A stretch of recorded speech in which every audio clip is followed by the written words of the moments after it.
This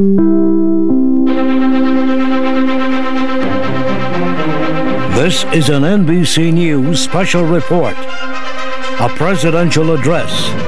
Here is Tom Brokaw.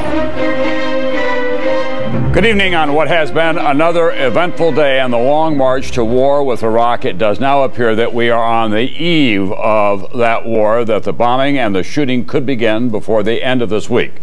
President George W. Bush will make an appearance in the White House momentarily with a message for the American people and a message directed directly at Saddam Hussein and his family. He'll tell the American people why diplomacy has failed. This morning, the United States and Great Britain took off the table at the UN Security Council a second UN vote authorizing war against Iraq because they simply did not have the votes needed and because France had promised to veto such a resolution. The president tonight, we're told, will also have a message for Saddam Hussein that he has 48 hours with members of his family and his top aides to get out of the capital city of Baghdad and out of Iraq, or war will begin. No one expects that Saddam Hussein will accept this invitation to go into exile. In fact, he has always said that he will stay and fight. And all the preparations continue apace on both sides of the border in Iraq tonight. Now let's go to the White House. The President of the United States coming out of the Red Room.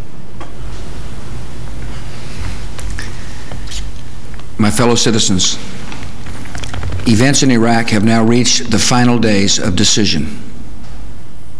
For more than a decade, the United States and other nations have pursued patient and honorable efforts to disarm the Iraqi regime without war. That regime pledged to reveal and destroy all its weapons of mass destruction as a condition for ending the Persian Gulf War in 1991. Since then, the world has engaged in 12 years of diplomacy. We have passed more than a dozen resolutions in the United Nations Security Council. We have sent hundreds of weapons inspectors to oversee the disarmament of Iraq. Our good faith has not been returned. The Iraqi regime has used diplomacy as a ploy to gain time and advantage. It has uniformly defied Security Council resolutions demanding full disarmament. Over the years, UN weapon inspectors have been threatened by Iraqi officials, electronically bugged, and systematically deceived. Peaceful efforts to disarm the Iraqi regime have failed again and again because we are not dealing with peaceful men. Intelligence gathered by this and other governments leaves no doubt that the Iraqi regime continues to possess and conceal some of the most lethal weapons ever devised. This regime has already used weapons of mass destruction against Iraq's neighbors and against Iraq's people. The regime has a history of reckless aggression in the Middle East. It has a deep hatred of America and our friends, and it has aided, trained, and harbored terrorists, including operatives of Al-Qaeda. The danger is clear. Using chemical, biological, or one-day nuclear weapons obtained with the help of Iraq, the terrorists could fulfill their stated ambitions and kill thousands or hundreds of thousands of innocent people in our country or any other. The United States and other nations did nothing to deserve or invite this threat, but we will do everything to defeat it. Instead of drifting along toward tragedy, we will set a course toward safety. Before the day of horror can come, before it is too late to act, this danger will be removed. The United States of America has the sovereign authority to use force in assuring its own national security. That duty falls to me as Commander-in-Chief. By the oath I have sworn, by the oath I will keep. Recognizing the threat to our country, the United States Congress voted overwhelmingly last year to support the use of force against Iraq. America tried to work with the United Nations to address this threat because we wanted to resolve the issue peacefully. We believe in the mission of the United Nations. One reason the UN was founded after the Second World War was to confront aggressive dictators actively and early, before they can attack the innocent and destroy the peace. In the case of Iraq, the Security Council did act in the early 1990s.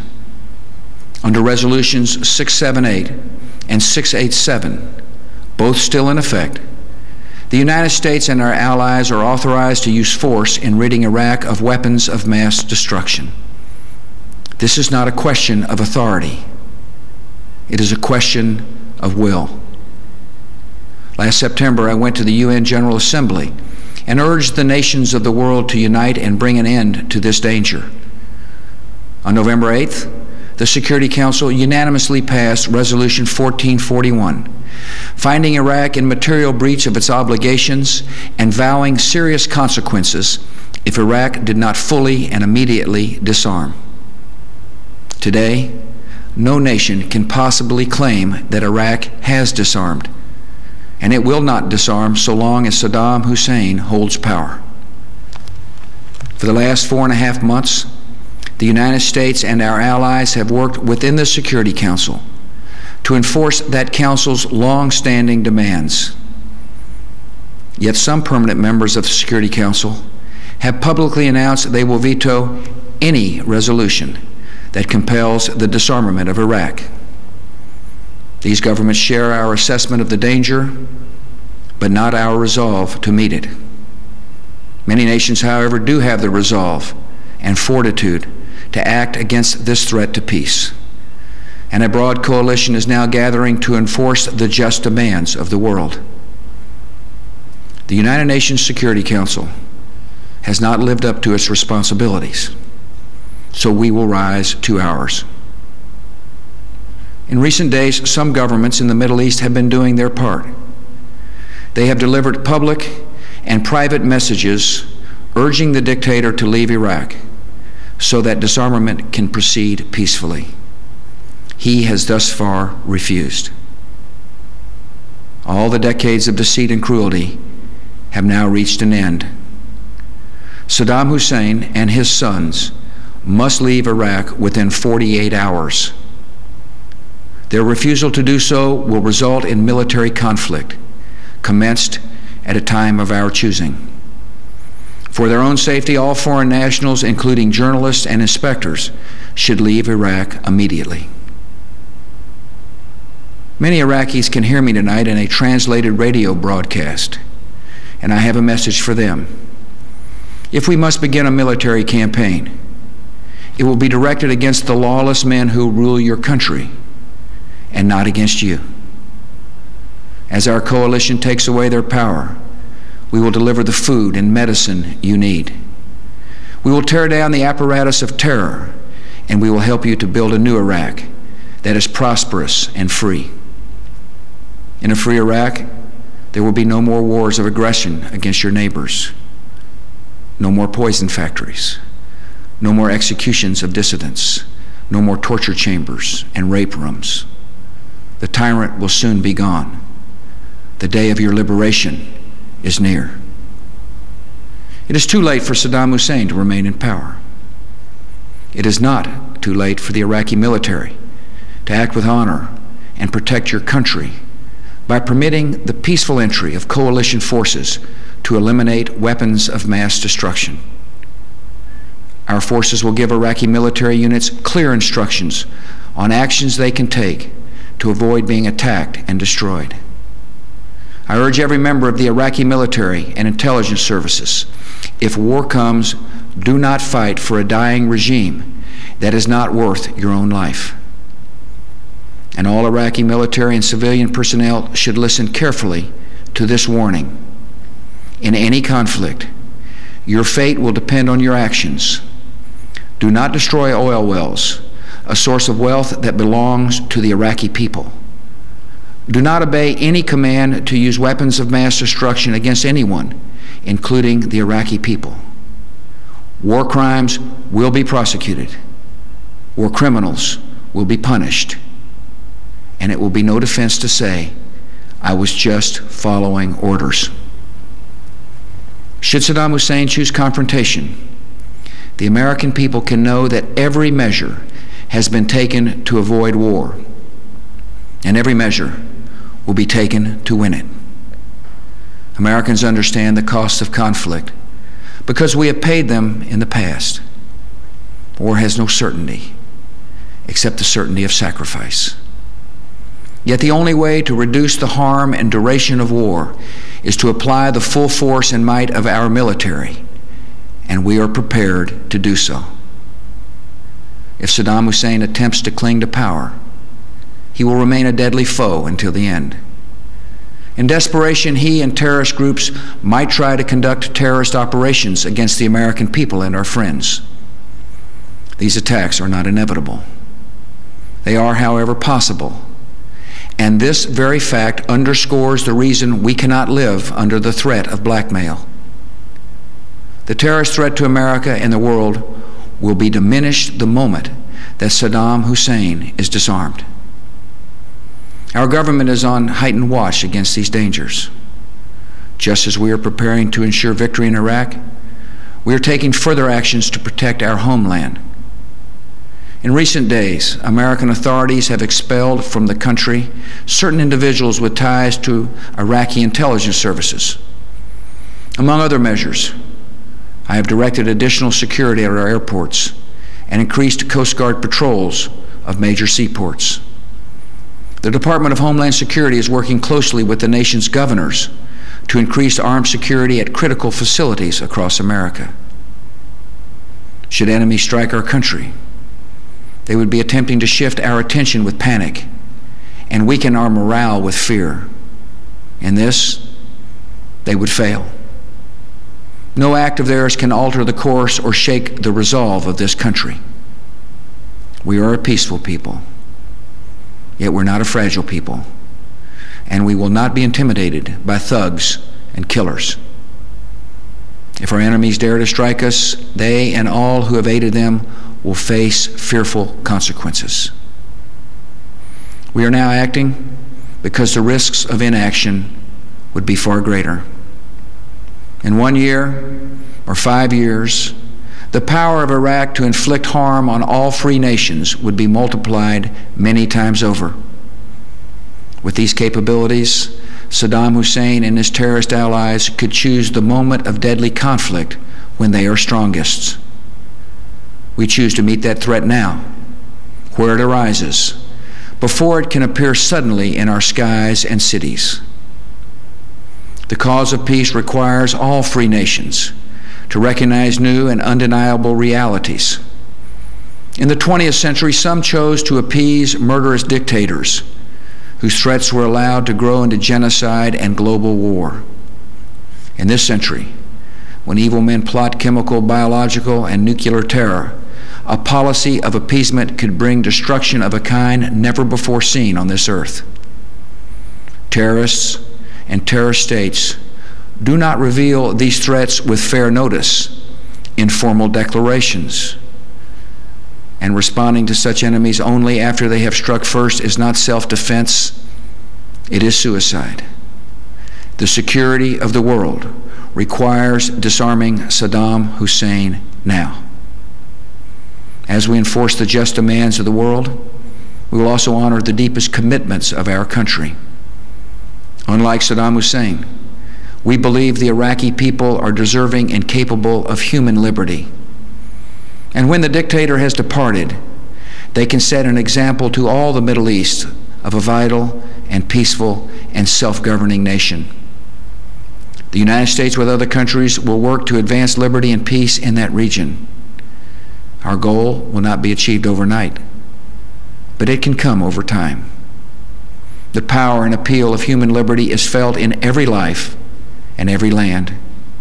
And the greatest power of freedom is to overcome hatred and violence and turn the creative gifts of men and women to the pursuits of peace. That is the future we choose. Free nations have a duty to defend our people by uniting against the violent. And tonight, as we have done before, America and our allies accept that responsibility. Good night, and may God continue to bless America. President George W. Bush tonight speaking to the nation and to several other audiences as well from the East Wing of the White House, saying to Saddam Hussein and his sons, you have 48 hours to leave Iraq or face the consequences. He said the security of the world depends on disarming Saddam Hussein right now. He went on to say that the Security Council has failed in its responsibilities. Therefore, as the commander-in-chief and president of this country, he is exercising the sovereign right of America to defend its best interests. Let's go now to NBC's Washington Bureau Chief Tim Russert, who's also moderator of Meet the Press, of course. Tim, on Capitol Hill, it was curiously quiet today. Almost no one speaking out against the president's determination now to go to war against Saddam Hussein. Tom, the few senators who did said, we think that diplomacy should be given more of a chance, but the decision is made. We must now support the men and women. I've spoken to people at the White House, Tom. They believe that there will be an increased terrorist risk. They're going to change the color to orange, put the country on high alert. There is a military risk, and there's a political risk. But the president is willing to take those risks to go forward with military action. Tim, where do we go from here in terms of what we can expect next? The president saying tonight 48 hours for Saddam Hussein and his kids, but he also said at the same time, I shouldn't call them kids, they're actually grown sons, and they're an integral part of the Saddam Hussein apparatus, but he also said that the United States will go to war at a time of its choosing. Tom, that is certainly the plan. After the 48 hours is up, we will expect to hear from the president again, by which time military action will have already begun. But there is a growing concern at the White House and at the Pentagon that perhaps Saddam Hussein may start this war on his terms, and if that in fact does happen, the United States would respond immediately. All right, thanks very much, Tim Russert. Let's go to General Barry McCaffrey now, who commanded 23,000 troops during Operation Desert Storm. Let's pick up on what Tim Russert was just saying, General McCaffrey. What do you think the chances are of Saddam Hussein initiating some kind of action before the United States pulls the trigger? Well, you know, we never try and guess intentions. We do look at capabilities. He has the capability to employ chemical weapons, aircraft attack, rockets, and we ought to expect that he will probably consider that, particularly to go after the ports and airfields in Kuwait. What about the north? The United States is very strong down along the Iraqi-Kuwait border. Just today, the Turks were saying they may give us some additional authority in that area. Are we in sufficient strength in the north where the Kurds are? Tom, the Turks, if they relent and allow us transfer for 62,000 troops to get in the northern part of Iraq, would be a terrific asset to us. We are very weak on the ground. There will be special operations troops in there. We've got to go down and confront a armored division of the Republican Guard at Tikrit, and we've got to protect the Kurds from preemptive attack. We don't want millions of refugees back into Turkey. So it would be good news if the Turks change course. As you look at force readiness and the shape of the battlefield tonight, with a very likely possibility that we'll have war by the weekend, what gives you some pause, if anything? To be blunt, nothing does. Very determined men and women. The leadership is there. The technology is ready. The operation has really set the thing up to succeed. We're about to see a violent and coordinated attack throughout Iraq by special operations, air power, and electronic warfare. All right, thanks very much, Barry McCaffrey, as always. A complete wrap-up tomorrow morning on Today. Continuous coverage on MSNBC and cable and MSNBC.com. I'm Tom Brokaw, NBC News, New York.